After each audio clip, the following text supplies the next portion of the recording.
Hola, ¿cómo están? Muy buenos días, muy buenas tardes, muy buenas noches, depende de donde nos escuchen, donde nos vean.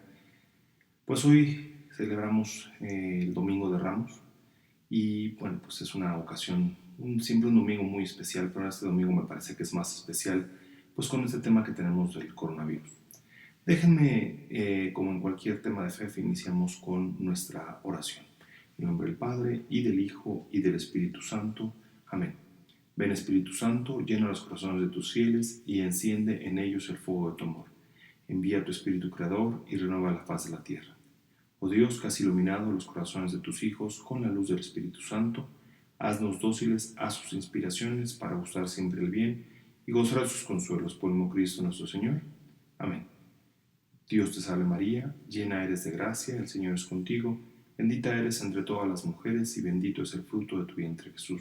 Santa María, Madre de Dios, ruega por nosotros los pecadores, ahora y en la hora de nuestra muerte. Amén. En el nombre del Padre, y del Hijo, y del Espíritu Santo. Amén. Bien, pues como siempre empezamos en FEF con nuestra experiencia de vida. Yo me quisiera recordar justamente la Semana Santa del 2013. Me tocó pasarla con mi hermano que vive fuera de México, y recuerdo mucho que tocó el salmo que nos toca igual este domingo: Dios mío, ¿por qué me has abandonado? Y para mí una parte trascendental que tenemos en nuestra religión es que cuando leemos el texto bíblico no lo leemos puramente literal, porque si lo leemos puramente literal perderíamos una profundidad importante. Déjenme hago este ejemplo que me parece importante. El Catecismo de la Iglesia Católica, en los números 115, 116, 117 y 118, explica cómo debemos de leer las lecturas. Y hago un ejemplo muy rápido solamente para poder explicar este tema de vida personal, que hoy lo vamos a ver tanto en el profeta Isaías como en el rey David.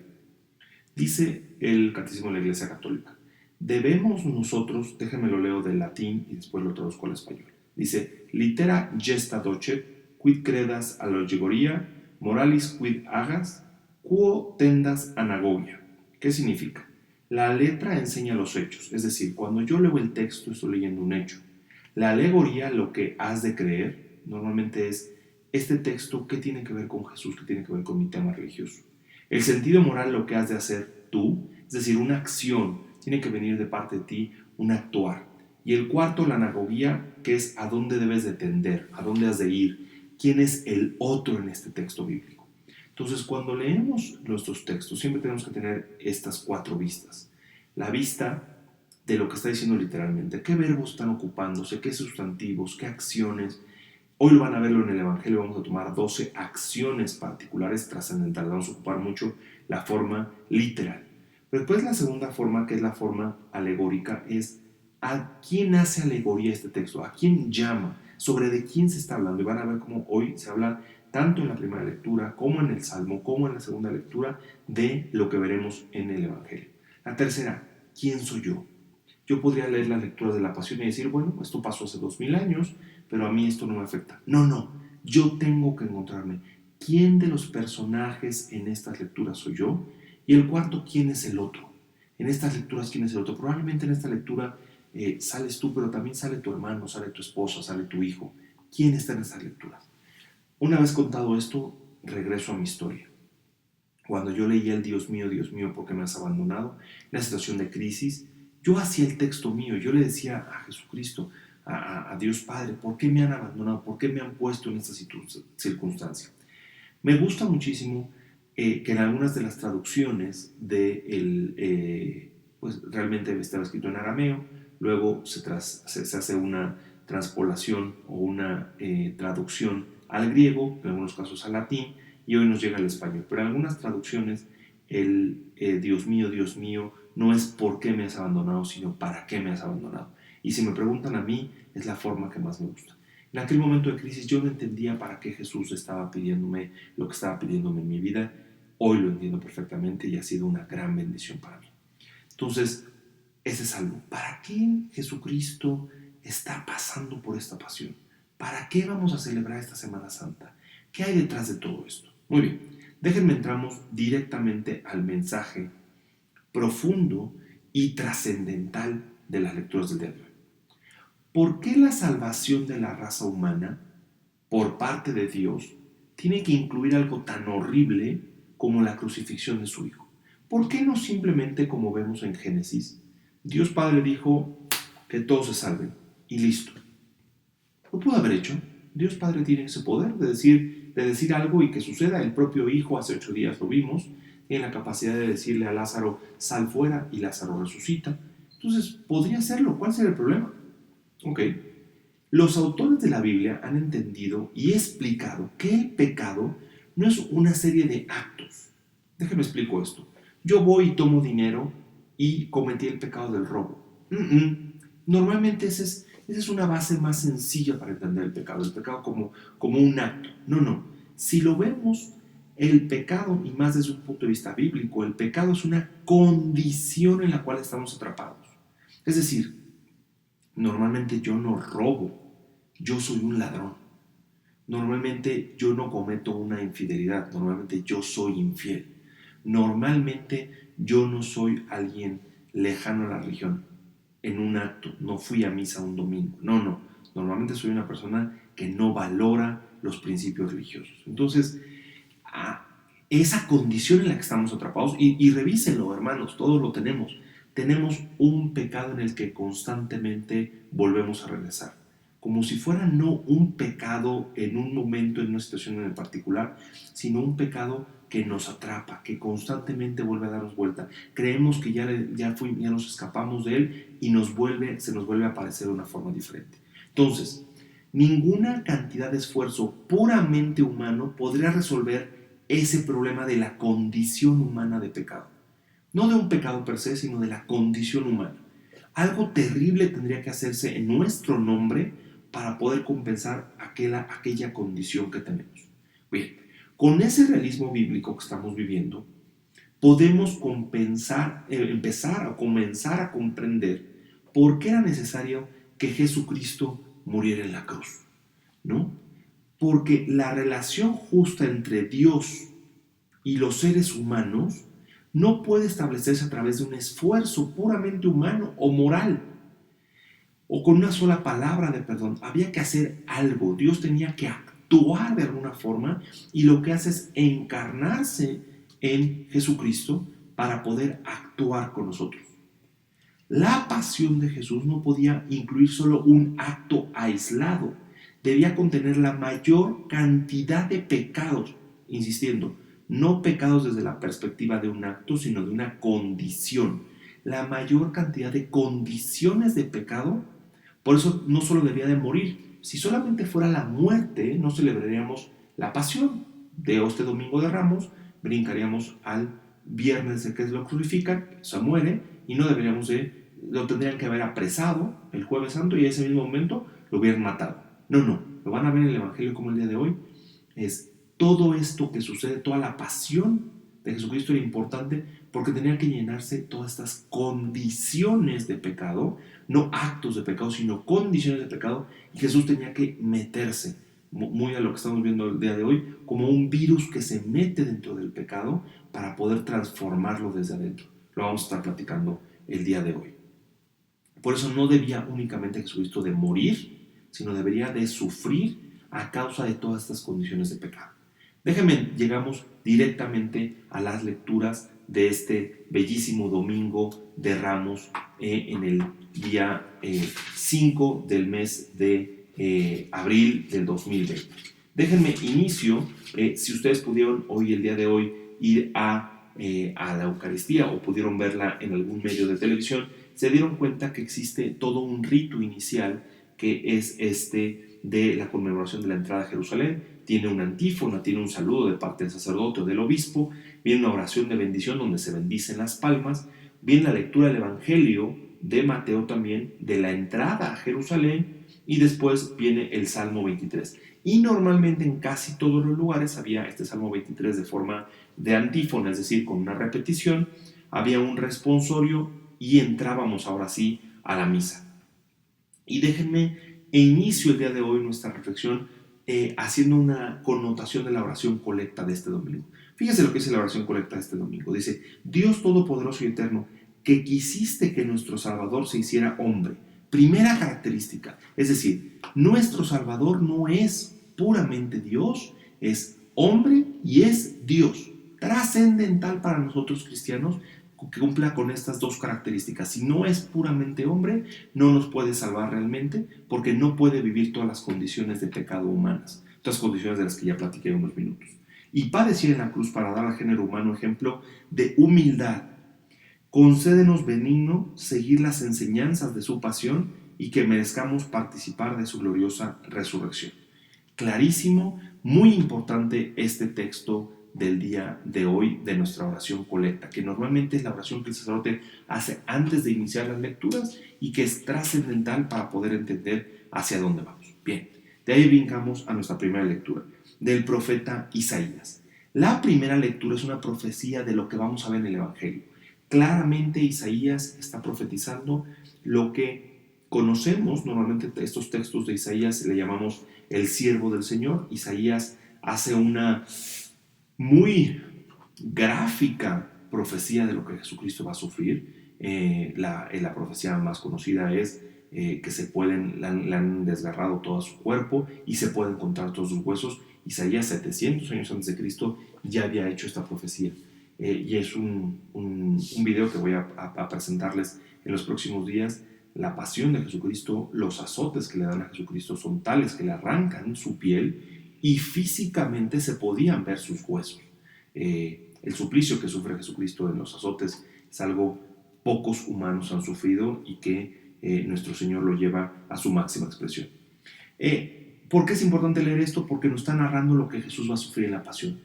Para cualquier judío o para cualquier cristiano del día de hoy, si leemos esto y entendemos que Isaías está escribiendo esto 700 años antes de que suceda, debería ser para nosotros algo clarísimo que esto no es una coincidencia, sino que esto era un plan de Dios que había. Bien, el Salmo es un cántico muy usado para pedirle a Dios que nos explique el por qué, o como lo decía en nuestra parte inicial, el para qué de las cosas. ¿Ok?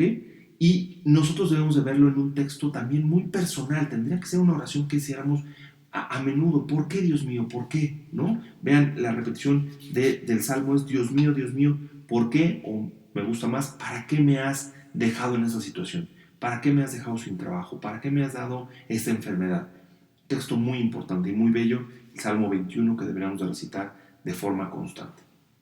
La segunda lectura del texto de San Pablo a los Filipenses es muy grata para los cristianos, muy usada, porque se nos explica el plan de Dios. Jesús no nos salva únicamente desde su dimensión divina, sino que decide dejar de lado esa dimensión divina, bajar a la dimensión humana y de ahí no solamente quedarse en la dimensión humana, sino bajar aún más a una muerte, y dice San Pablo, una muerte de cruz.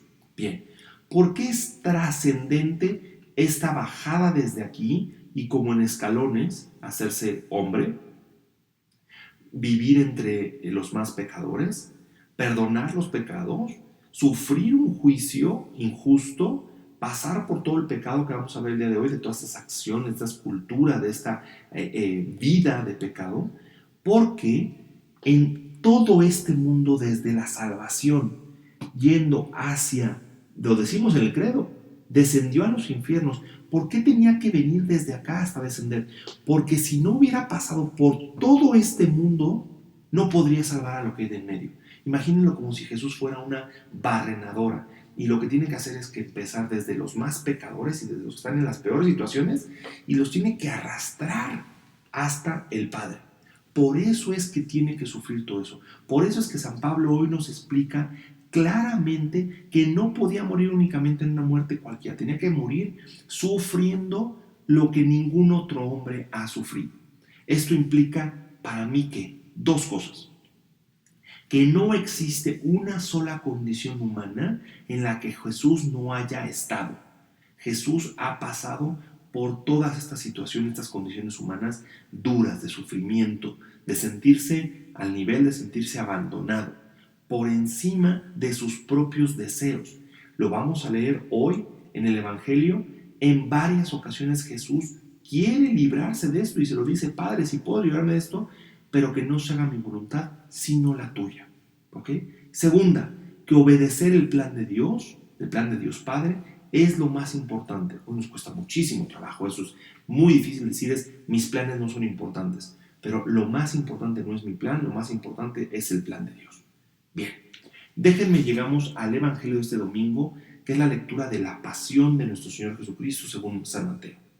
Y para hacer esta lectura, quiero únicamente mostrarle 12 pecados, 12 situaciones de pecado con las que Jesús se va a enfrentar, va a pelear de una forma muy Gandhi, diríamos, muy moderna. ¿A qué me refiero en el sentido? Muy de no con tú a tú de agresión, no. Desde el hacerse el siervo de Dios, sufrir todo lo que involucra ese pecado en sí mismo para que Él lo pueda transformar, insisto, como un virus que se mete en el pecado y ya que está dentro, ¡pum!, lo explota y lo vuelve luz, que es lo que vamos a celebrar el próximo domingo en la resurrección de Jesucristo. Déjenme voy uno a uno de estos 12 puntos y los iré desplegando. Número 1, la traición. En el Evangelio de este domingo inicia justamente con la intención de Judas de entregarlo a los sumos sacerdotes. Nadie de nosotros podrá decir que Jesús no lo entiende cuando sufre una traición. Jesús sufre la traición de uno de sus amigos, de uno de sus cercanos amigos, de uno de sus elegidos. Y no solamente es alguien en quien confiaba. Todo el tema, se cree que todo el tema, o se sabe que todo el tema del dinero de los 12 lo administraba Judas. Y además lo traiciona con un beso. Jesús debía pasar por el dolor de la traición para poder salvarnos del pecado de la traición. Segundo, la indiferencia. Los discípulos más especiales, los que escuchamos hace unas semanas en la transfiguración, esos discípulos, Pedro, Santiago y Juan, no pueden quedarse acompañando, orando con Jesús. ¿Cuántos de nosotros sabemos que debemos hacer algo por Jesús o por nuestros hermanos, por nuestra iglesia, y preferimos la indiferencia de dormirnos, de ser tibios? Jesús debía pasar por el dolor de la indiferencia para poder salvarnos del pecado del no me interesa, no me importa, no es mi problema. Tercero, la violencia. Jesús no llevaba armas, no llevaba espadas, no llevaba palos. Más vienen por él con antorchas, con armas, con espadas. Él no tiene que defenderse ni busca detenerlos.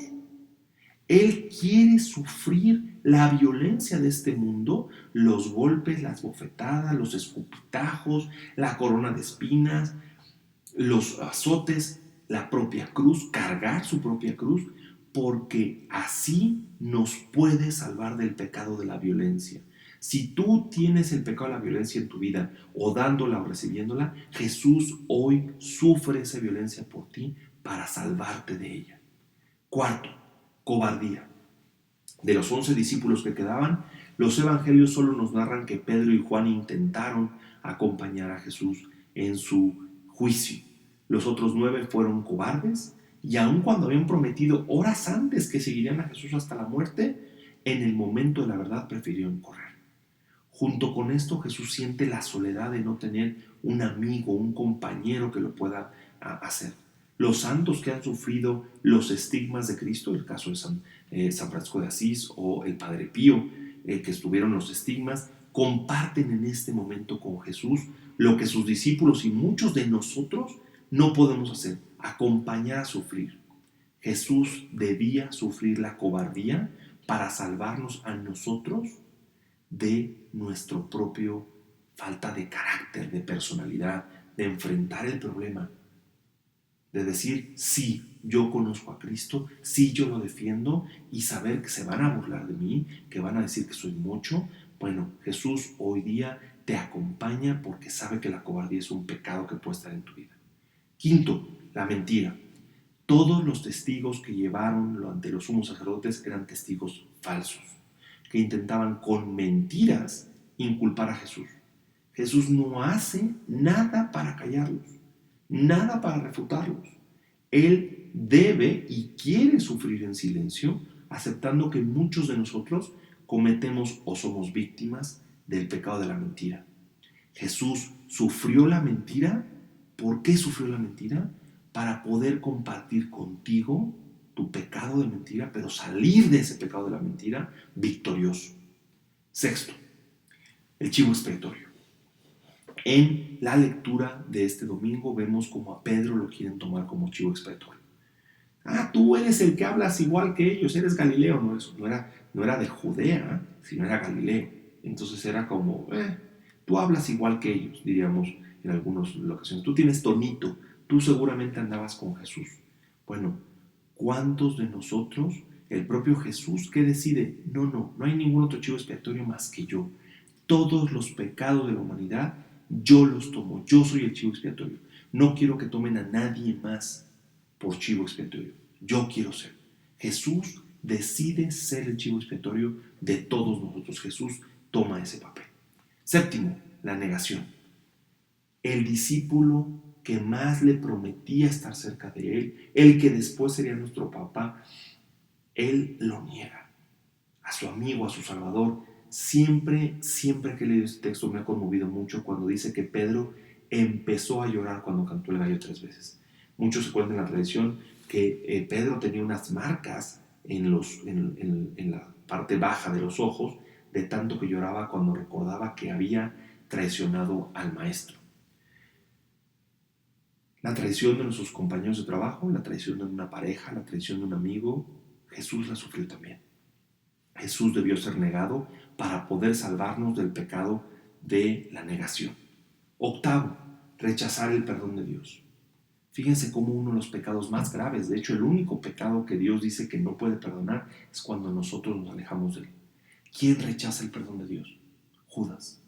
Judas, igual que Pedro, traicionaron a Jesús, pero Judas no confió en que Jesús lo podría haber perdonado. Y va y se cuelga.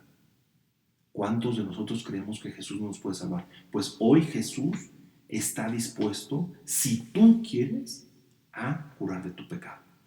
Noveno pecado del que habla el Evangelio del día de hoy, del pecado de la injusticia.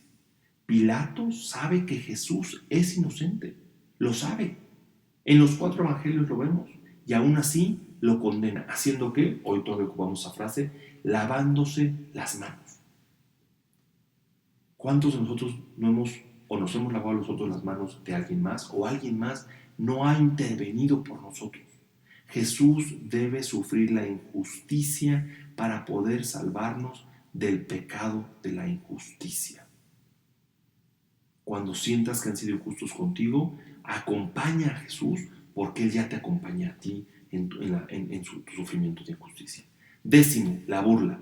Jesús recibe la burla de todo tipo de personas. Soldados, transeúntes, los sumos sacerdotes, algunos que probablemente hoy domingo sacaban las palmas, los ramos para lavarlo. Hoy en esta lectura, en ese jueves santo, en ese viernes por la mañana, se burlan de él. Todos hemos recibido algún tipo de burla. Jesús sufre las burlas para que no exista nadie que pueda estar fuera de su comprensión. Onceavo, juzgar a alguien como ladrón. A Jesús lo ponen en medio de 2 ladrones para marcar que era el más ladrón de los 3. Por eso va al centro. Mas ese era el plan de Dios, estar entre los pecadores, entre los ladrones, entre las prostitutas. ¿Para qué? Para poder salvarlos. Jesucristo mismo lo dice, los sanos no necesitan médico. Jesús sufre el ser tratado como ladrón para que podamos identificarnos cuando nos confunden o no nos dan lo que creemos merecer. 12º y último, la oscuridad. Dice el texto que desde las 12 del día y hasta las 3 de la tarde vino una gran oscuridad. Jesús, que es la luz del mundo, él mismo se presentó como la luz del mundo, debe de sufrir la oscuridad para entrar en esa oscuridad y desde ahí explotarla, acabar con ella. El texto bíblico que decimos cada domingo en el credo descendió a los infiernos, es decir, entró a la profundidad, a lo más oscuro, pero desde ahí vino para salvarnos a todos los que estamos en el medio, desde la mayor oscuridad hasta la mayor luz. Todos los que estamos en el medio seremos salvados por Jesucristo, por esta pasión que va a sufrir esta Semana Santa. Déjenme termino con nuestra oración y nuestro compromiso. Nos ponemos en su presencia haciendo oración. Dios Todopoderoso, concédenos la oportunidad de acompañar a Jesús en su camino por la oscuridad de nuestro pecado, desde su divinidad y aún más en la humanidad que compartimos con Él. María Santísima, tú que pudiste entender cómo debemos vivir para ser elementos de obediencia ante el plan del Padre, préstanos tus ojos para poder vivir esta Semana Santa desde la visión bendita de tus ojos. Dulce Madre, no te alejes, tu vista de mí no apartes. Ven conmigo a todas partes y solo nunca nos dejes. Ya que nos proteges tanto como de la Madre, haz que nos bendiga el Padre, el Hijo y el Espíritu Santo. Amén. Les dejo una tarea, un compromiso para esta semana. Tomen sus nuevos catecismos y lean los números 115, 116, 117 y 118. 4 números. Y van a ver cómo los textos de esta Semana Santa tendrán un color completamente distinto. Dios los bendiga y nos vemos aquí en nuestros próximos videos.